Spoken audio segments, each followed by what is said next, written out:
Toggle flying, a command that we've wanted in Total War Warhammer since the first game came out in 2016. It's something that the devs have recently discussed in their Q&A regarding Warhammer 3, but we see it coming to life in Total War Troy with the new Mythos DLC coming out September 2nd. This ability allows for both of the Griffons to land and take the fight to the enemy on the ground. This is huge because Total War Troy exists on the same engine as Total War Warhammer, delivering a high possibility that we could see the feature added in Warhammer 3 at the least, and Warhammer 2 at the most prior to Game 3's launch as a possible tester. Developers have noted that there was some issues with implementing it into Warhammer, that they were trying to make it work, but that it does present some problems for them. With Troy as a seemingly active testbed for future Warhammer mechanics, we can hope that this is the beginning of the implementation into the other games that share the engine. This will be a quick video today, showing off the landing mechanic on the Griffins and then talking about some game mechanic questions that the landing mechanic can present to Warhammer and its existing magic system, as well as how this could affect the lord balance of those units when fighting on the battle map. If you're enjoying this type of content, guys, please don't forget to comment, like, and or subscribe. Each one of those things helps out in varying degrees, and I cannot stress how important it is to defeating the dreaded YouTube algorithm. If you'd like to support the channel, you can find any kind of relevant links in the description and the pinned comment below as well. But let's get started. So to start us out, we're going to be talking about some of the stuff in Troy, and then I'm going to be talking about some stuff from Warhammer 2, in which case it mainly be speculation and talking about things. This is, like I said, not going to be too long of a video. But let's take a look at the Griffon and the lesser Griffon. I'll just spread these guys out a little bit. If I click on the Griffon, I can see I've got this button. Flying units ordered into grounded mode will land and walk even when not engaging enemy land units. So I can do that even at battle deployment, which is really cool. In fact, even one of the abilities, Rallying Screech, means that you cannot be flying in order to use it. Same thing with Savage Gust, you have to be flying. So it's kind of an interesting little dichotomy here between these two abilities because one is reliant upon you flying and one is not. Same thing here with the Lesser Griffon. I can press the button and he does land. Now, with the other flying units in Troy, the Sirens, the Harpies, and what's the other one? The Harpy Fiends, I do not have a landing button. And I mean, this is fine. I'm just saying that it's worth noting that it's present in the game and that some things obviously cannot land. Like, I wouldn't expect a unit of Fellbats to land in Total War Warhammer, but it is, again, just worth noting. Now, another interesting thing about this land mechanic is, oh, well, that's a little bit of a bug. Remember, the game is still in development, so things are likely to go awry. So I'm going to press Start Battle. And you saw when I pressed Land in the battle deployment, it just went directly down. But I'm going to go ahead and press Land right now. You'll see he'll fly forward and down, just like you would expect something to do. It doesn't just kind of hover in place and drop down. And he moves back just a little bit here. Same thing with the Lesser Griffon. She lands and then just kind of scoots back just a little bit. And what's interesting about this is, let's go ahead and just take off. Same thing. We'll launch forward just a little bit and then stop. So you actually cover quite a bit of distance. I mean, if you think about that, we started back here at this line just about, and the character landed here. I haven't told them to move or anything. They're just kind of doing what they want, and they fly back to that position. So the landing and taking off button has a lot of movement incorporated into it, which is pretty interesting, right? This isn't just simply, okay, the model is just going to drop directly down and then just take off or lift off and go directly up. There is movement forward and there's movement back with both features. So this is going to be pretty interesting when we take a look at other things in the Total War Warhammer realm. But I'm really excited because I really do want to see this enter Warhammer, because it would make things like dragon units or your lords on dragons be a little bit more viable as being able to take off and land maybe a little bit easier or just at your own beck and call. But let's talk about how this could possibly affect things in Total War Warhammer with the magic system involved. Okay, now jumping over to Total War Warhammer 2, one of the big things I want to talk about is the ability to either reduce the speed of or lock down things that are flying. And depending upon how this works, this might actually not go off the way I want it to. We're going to use Howling Warp Gale. And if you use Howling Warp Gale at a very specific point when the monster is going to land, if it's like, let's just say hypothetically speaking, an inch, I mean, it's hard to to actually measure that. Off the ground, if Howling Warp Gale goes off, the unit is stuck on the ground.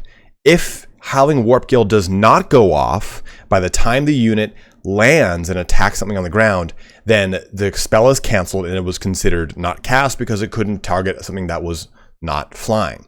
So what I see as the biggest issue with toggleable flying is how it affects spells and thusly mechanics, and then thusly how those lores then operate within the game. One of the big things when you're taking a look at any flying character is it's stuck up in the air unless it lands. So you are basically adding the capability for it solely to land, never to be flying, for it only to be relying upon the great benefits it gets from being on a dragon, and never the downfall of being up in the air. So let's go ahead and see if I can get this to go off properly. We're going to cast it. Let's see if I can get it to... Okay, we'll pause right here, and he might be a little too high up in the air for this to work. So it's going to take about a second to go off. Let's see if it works here. Oh, keep going, little guy. And so it went off, and it canceled the land, as you can see. He's now stuck. I think he just flies right back up. And I had done this right before filming, and I had gotten it, he was a little bit further down to the ground, and it went off, and he actually landed. So I see spells like this presenting a problem when it comes to the toggleable ability to fly. I can use all of the great benefits, like I was saying. If I take a look at this Dreadlord, and we're going to jump back into the actual screen to look at the stat differences of Dreadlord and so on and so forth. But I can basically negate the big thing of using a dragon, which is flying, and just land and never have to deal with stuff like Howling Warp Gale or Tempest, which if you overcast it can do a considerable amount of damage to any flying lord, character, unit, whatever it is. So these things, I think, I don't think it's the ability of whether or not the thing can toggle and fly in Warhammer that's the issue. I think it's that there's been so many mechanics that have built... I'll just go ahead and let that go. Who cares if he kills Skaven?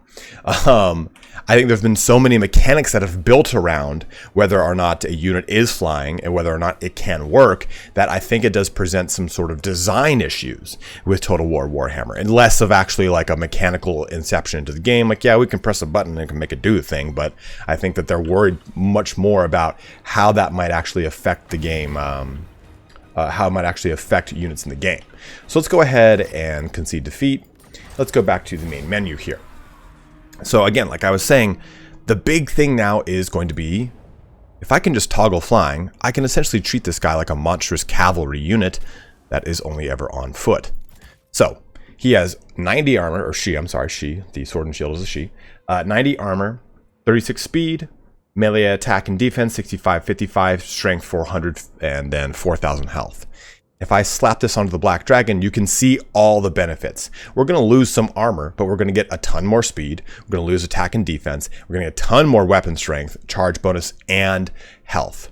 Press the button. Boom. There we go. So now I've got a 2,600 gold fund lord that never has to deal with the suffering any of the penalties of being in the air. And it never, I mean, obviously there's inherent benefits in that too, right? When you're using your breath attacks and stuff like that. And I think that's another big thing.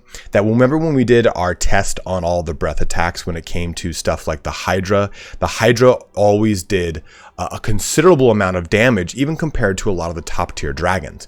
And a lot of that was because of the angle in which the dangle was. I mean, the angle of the breath attack was very effective for Hydra units. So now you're dealing with dragons that are on land and are going to be doing their breath attacks, and their head is at a different position than the Hydra. If I were to jump back into the game, which I guess, you know, we'll do right now as I'm expositing. There we go. We'll do that, and we'll do this. What did I do? What's wrong? Oh, okay. That and that. Just get us in the game. We'll take a look here. That is probably also going to provide an additional mechanical hurdle, right? Because with the Hydra, yeah, sure, it's up there. It's already been mapped. It's never going to go in the air, so it's already set in stone. No big deal. So I wonder then how the damage output is going to differ for a dragon whose head reacts differently than the Hydra does. Let's go ahead and get a little bit closer here. Look at these Hydras compared to like Troy's Hydras. Psh. Totally different types of Hydra, so it's not very fair, but still. Okay, let's let that guy kind of land here, hopefully. Look at the breath attack, just going hog wild. Okay, so if we see here, the Hydras kind of rear up onto this portion of their head to do their breath attack. The dragon, if I'm thinking it like animation-wise, would probably bring its head down to do the breath attack. That's the way it really was when you look at the pictures in the lore, but I mean, that's not a 3D animation. It's not really that, you know, equivocal. But again, still, you're going to have a breath attack that is at a lower angle that is possibly either going to do more damage or absolutely no damage because it's at such a low angle. So I think that these things present an obvious hurdle, and why it's not simply just been like, oh, okay, it's in the game. Cool. Where's the toggle button? I'll press it right here. He's up in the air now. So while I think the toggleable fly is a really cool thing with Total War Troy, I think it was much easier to build into the game because there wasn't a lot of existing things that would either gate flying from, say, Tempest or Howling Warp Gale, and there's not really any breath attacks in the game when it comes to flying units. So there's not having to deal with that mechanic, and no one can ride a flying unit, so you don't have to worry about it superficially bloating the stats of a unit that never actually goes back up into the air and always takes the benefit of being on the ground as far as not being able to lock down. Of course, there is a negative penalty to being on the ground. With a large creature, you're much easier to hit with ranged weapons. That is worth considering. But these are just some things I wanted to talk about as to probably why toggleable fly hasn't been in Total War Warhammer just yet, and why it's probably game mechanically the hurdle and less so technically mechanical. But go ahead and let me know in the comment section below what you guys think. Do you think that I'm just talking out of my ass and they should just add the button because it's all you got to do? Or do you think that there are more technical or more mechanical hurdles than there are technical hurdles? Love to get your guys' opinion on this, because I think with toggleable fly, it's really started up that conversation again of why we don't have toggleable fly in Total Warhammer 1, 2, and hopefully it will be in 3. With especially the advent of Greater Demons and already having the ability of fly being brought to the Dark Omen in the Beastman rework, I'm hoping that that will become a big portion of Warhammer if they can work out all of the bugs and kinks. But as always, guys, thank you so much for watching here today. Don't forget to comment, like, subscribe, all that fun action. But have a good one and take care.